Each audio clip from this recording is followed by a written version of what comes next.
అన్పాపులరే అన్నప్పుడు, సామాన్యుల కుటుంబాల నుంచి అన్నప్పుడు ప్లస్ ఈ నిర్ణయంతో సీనియర్ల పక్కన ఇంక యువతకే ఛాన్స్ ఉంటుంది ఆటోమేటిక్ గా. ఇప్పుడు కావలి గ్రేష్మ ఇంక ఇలాంటి వాళ్ళే వస్తారు తప్ప ఈ నాయకుల భార్యలకి ఒక ఛాన్స్ మిస్ అవుతారా? భార్యలు కూడా తీసుకుంటారు. లేడీస్ రిజర్వేషన్ అన్నప్పుడు భార్యలు కూడా. ప్రశాంత్ రెడ్డి ఎవరేంటి, అవును అవును అట్లాగే ఉంటారు దాంట్లో.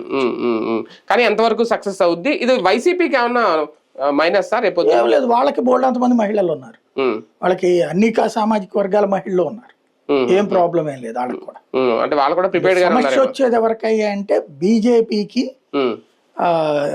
కాస్త కొస్త జనసేనకు కూడా. ఎందుకంటే సీనియర్ల లీడర్లకి సంబంధించిన కుటుంబాలు ఇలాగే ఉన్నది.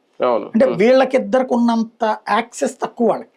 అలాగంది అంటే నాయకుల భార్యలు నాయకుల కూతురు కాకుండా డైరెక్ట్ గా తీసుకోవాల్సి వస్తుంది వీళ్ళిద్దరు, బీజేపీ జనసేన.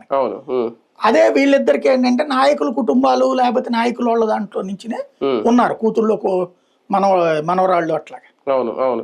రేపు పొద్దున ఒకవేళ 50 సీట్లు తీసుకున్న జనసేన 16 సీట్ల వరకు మహిళలకు చూపించాలి కదా, ఇస్తారు. ఆ పరిస్థితి ప్రాబ్లం ఏం కాదు. అంటే నేను అనేది నాయకుల భార్యలు నాయకుల కూతుళ్ళు ఒకవైపు ఉంటారు, రెండో పక్కన ఈ బయట నుంచి కూడా వేరే మహిళలు ఉన్నారు కాబట్టి ఇచ్చుకోవచ్చు, అప్పుడు సామాన్యులకి అందుతుంది.